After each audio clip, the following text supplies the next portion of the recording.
Saudara-saudaraku yang dikasih dalam Tuhan, saya akan mengajak kita merenungkan everyday teologi setiap hari. Kali ini dari uban dan keriput, pelajaran dari uban dan keriput. Semua ada ubannya, ada keriputnya. Mari kita pelajari. Di dunia modern ini, saudara-saudaraku, uban dan keriput sering dianggap sebagai tanda penuaan yang harus diperangi dengan pewarna rambut, krim anti-aging, atau bahkan prosedur medis. Namun dari sudut pandang teologi, uban dan keriput bukanlah tanda kemunduran, melainkan mahkota hikmat dan jejak kesetiaan Tuhan. Dalam Amsal 16 ayat 31, firman Tuhan katakan, rambut putih adalah mahkota yang indah yang didapat pada jalan kebenaran. Jadi rambut putih itu mahkota. 2 Korintus 4 ayat 16, sebab itu kami tidak tawar hati, tetapi meskipun manusia lahiriah kami semakin merosot, artinya ada keriputnya, namun manusia batinnya kami dibaharui dari hari ke sehari. Jadi kita melihat bahwa uban dan keriput bukanlah tanda kemunduran dalam dunia teologi, tapi tanda mahkota hikmat dan jejak kesetiaan Tuhan. Dunia melihat uban dan keriput sebagai tanda kelemahan, tetapi Tuhan melihatnya sebagai tanda pertumbuhan, ketekunan, dan perjalanan iman. Jadi bagi orang percaya, uban dan keriput itu menggambarkan perjalanan iman kita. Mengapa uban terjadi? Tentu secara ilmiah uban terjadi karena hilangnya pigmen rambut. Rambut mendapatkan warnanya dari melanin, pigmen yang diproduksi oleh sel-sel melanosit di folikel rambut kita. Apa itu melanin, pigmen, melanosit? Ya cari aja di Google. Nah saudaraku, seiring bertambahnya usia, produksi melanin menurun, menyebabkan rambut kehilangan warna alaminya dan berubah menjadi abu-abu atau putih. Faktor genetik juga mempengaruhi kapan seorang mulai beruban. Kadang ada anak-anak udah beruban ya, karena genetik. Ya. Jadi selain produksi melanin yang menurun, faktor genetik mempengaruhi. Stres oksidatif di dalam tubuh juga mempercepat proses ubanan dengan merusak sel-sel melanosit. Jadi orang yang stres itu bisa beruban lebih cepat secara medis ilmiah, saudaraku ya. Nah, saudaraku, melanin mungkin memudar. Melanin itu pigmen tadi, zat pewarna rambut dalam hal ini ya. Jadi melanin mungkin memudar, tetapi iman dan hikmat sejati itu tidak pernah pudar.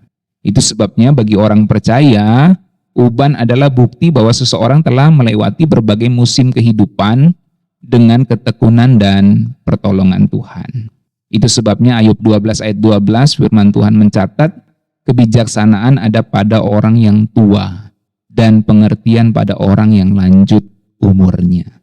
Jadi jelas berhubungan dengan ubannya dan keriputnya tentunya dalam hal ini juga. Uban bukanlah kelemahan, tetapi bukti bahwa hidup telah mengajarkan banyak hal.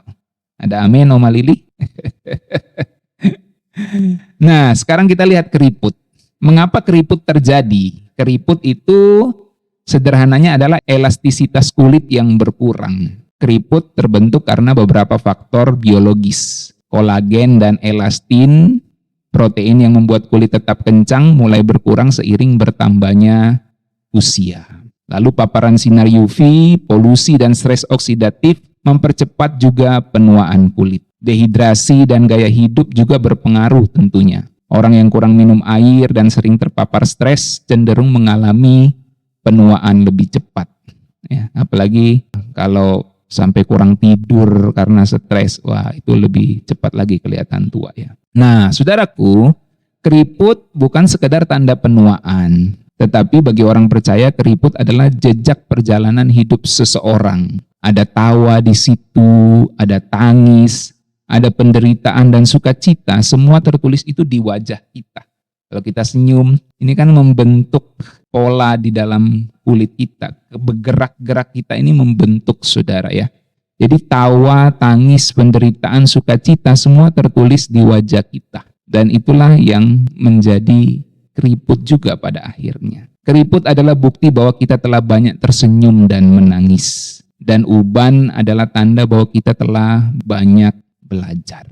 Saudaraku, uban dan keriput adalah bukti perjalanan iman. Jadi bagi orang percaya, tanpa mengabaikan faktor medis dan ilmiah yang tadi kita sudah dengarkan, Alkitab mencatat uban dan keriput adalah bukti perjalanan iman. Tidak ada uban yang tumbuh dalam semalam, tidak ada keriput yang muncul dalam sehari.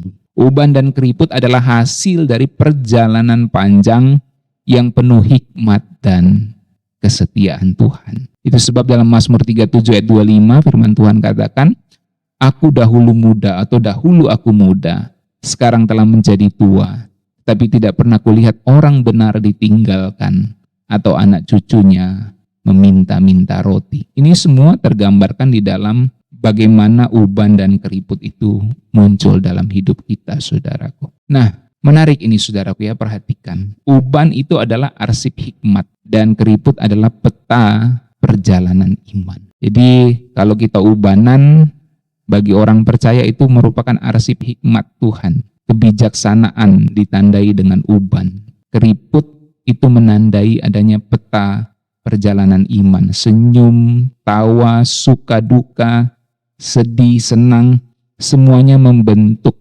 pola kulit kita. Sehingga digambarkan sebagai keriput yang menggambarkan peta perjalanan iman kita. Saudaraku, seiring bertambahnya usia, bukan hanya tubuh yang berubah, tetapi hati dan pikiran kita semakin dibentuk oleh Tuhan. Keriput adalah bukti bahwa kita telah banyak tersenyum dan menangis.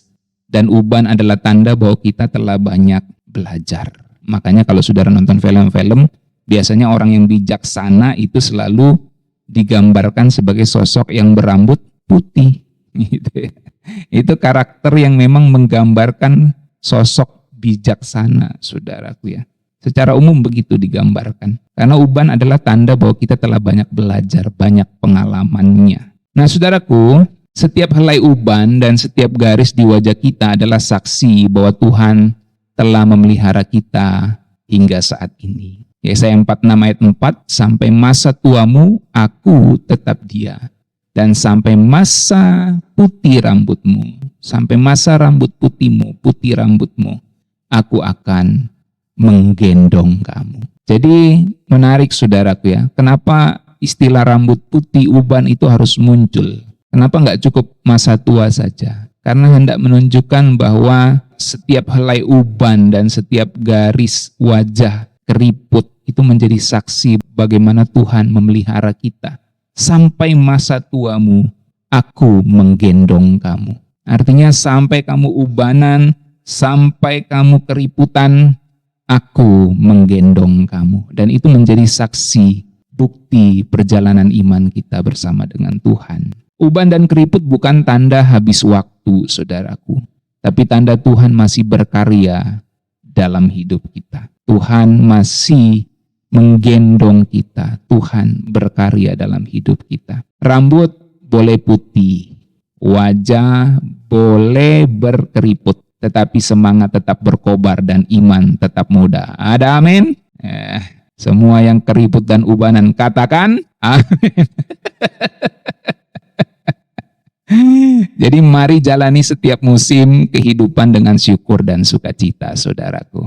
Meskipun uban semakin banyak, meskipun keriput tidak dapat dihindari bagaimanapun juga, walaupun dengan anti-aging, lama-lama kalau tua juga tetap nanti ujung-ujungnya keriput juga, saudaraku ya. Mari jalani setiap musim kehidupan dengan syukur dan sukacita. Sebab bagaimanapun uban dan keriput merupakan tanda penyertaan Tuhan bagi kita orang percaya. Mari kita berdoa.